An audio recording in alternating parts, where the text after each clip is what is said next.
Hey everyone, I want to talk about sales scripts real quick and how you should not be blaming them if it's not working. Let me give you a real world scenario what just happened. So, I've been using Salesforce CRM forever and a day. I was one of the early adopters of it, and I'm looking for another marketing piece to add to my system compared to the one I'm using now. I know that they have Pardot, so I'm considering that, but there's also some other ones out there, some other CRMs that I'm looking at that have this combination I'm looking for. So I reached out to one of them.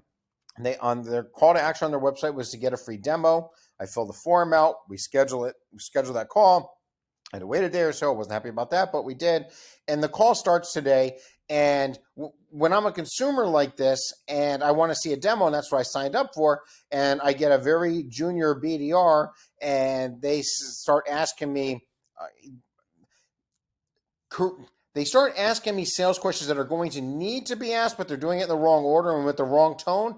It kills momentum and it puts the prospect off, and to where you could potentially lose a sale. So let me explain what happened. So I call, do the introductions. That's great. I explain right out of the gate. I've been using Salesforce forever and a day, over 20 some years. I'm looking for an all-in-one marketing piece. I'm considering their Pardot, and I hear you have a marketing piece that's all together as well. And I just wanted to see what it looks like, what the demo's like, and then get some pricing on there. Okay. Well, and then he says, well, so I said, so is there a screen share? Because I called in, right? Is there a screen share? He goes, well, that would be on the next call. And I'm like, okay, I'm not happy about that. This says for a demo. He goes, well, let me just see. He goes, do you mind if I see if we're a good fit first? I just got a few questions for you. I'm okay with that. That's called gaining permission to continue the call. It took a roundabout way to get there, but that's fine. Okay, sure. First question out of his mouth was, well, how many seats do you need? I said, nope, not doing this. Here's why. What he just asked me, which is a qualifying question that you're going to need to ask, but that question is called an opportunity size question. And he asked it in the wrong spot with the wrong tone. Here's why. What benefit to me, since I have a problem and I'm reaching out to you, I'm a warm lead, right? I reached out to you, I requested a demo, and I want to see if your solution will help me solve my problem. You ask me an opportunity size question, first things first, which how many seats do I need or will I need? Right? You're trying to qualify me to see if we meet your minimum level. I get that. But when you do it right out of the gate, does that put my guard up or down? There's no benefit to me to seeing if that question will help me get to the answer that I need which is, will your solution solve my problem? So that's why I just said, nope, not going to answer that. I know that your minimum seats are 3 seats, so we can just, I understand that. I just want to see a demo to see if this is going to work for me. I'm a very visual person, and I want to see if this is going to work for me. He goes, okay, do you have a budget set for this? Another stupid question. So I go, well, I'm calling to find out how much it is so I can determine if it's something that we should talk about as well. Well, I need to ask you a few more questions to see about budget. And I'm like, okay, sure, go ahead.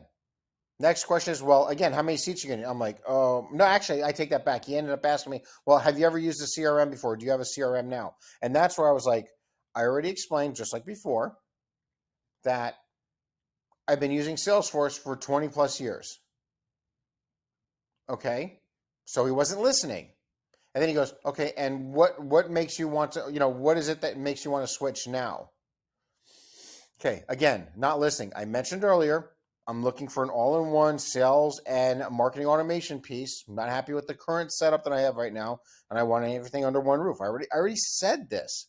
Okay, so you can't blame a sales script if you have these questions here and you're not listening to the beginning of the call. So I volunteered the information up front. It would have been so much better if that person was listening right out of the gate and says, well, hey, I just have a couple of questions to make sure we're a good fit. Is that okay before we move forward? Yeah, sure, no problem. It would have been so much better for him to go, well, you mentioned right in the beginning that you've been using Salesforce forever. Listen, I'd love to earn your business, and I hate to talk myself out of a potential opportunity, but I'm just curious. I mean, after all these years, why switch now? What are you looking for? What's making you, do an investigation now for another solution? That would have been so much better. as a conversational piece. When you ask a question, you're thinking to seek to understand, because isn't that logical? Hey, you've been using this forever. Now you're contacting us. What happened?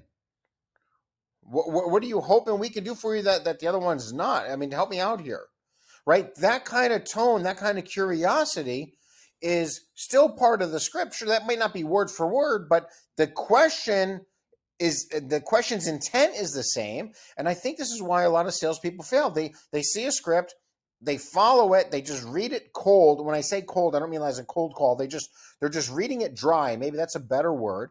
But the biggest problem is they don't understand why they're asking the questions.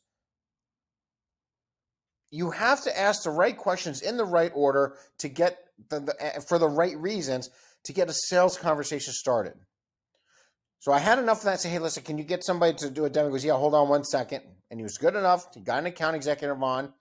The account executive, to me, and mentally, I just said, let's just start from zero. He come in, hey, hi. I did the reintroduction, explained things, and right away, he's like, okay. And he started asking questions that were trying to find the pain point or the hot button. Why are we switching now? But he did it in such a way where I stopped and I said to the BDR who was still on, say, listen, you need to listen to this callback and see what he's doing.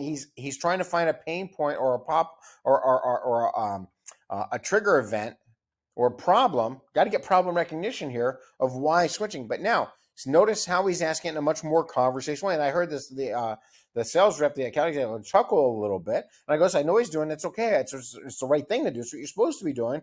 But listen how he's doing it. And the reason why is because you're going to get so many BDRs or junior sales reps or beginning sales reps who were going to get defensive if they listen to the callback and they go, I asked the same question you did.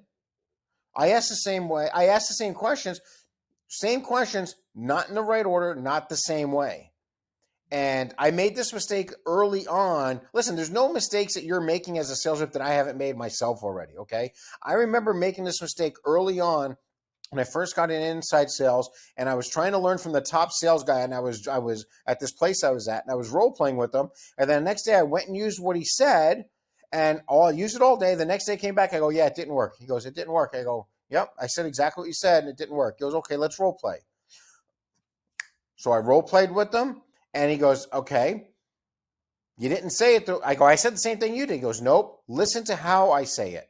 So it's not, people say it's not what you say, it's how you say it. That's incorrect. It's what you say and how you say it.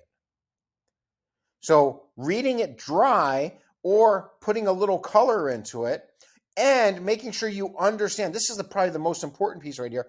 You have to understand why you're asking the question, and every question should help you and the prospect walk hand in hand, step by step from one spot to the next in a logical sequential order. Okay, I hope this helps, and please be open to being critiqued. It's only going to make you more money. All right, take care.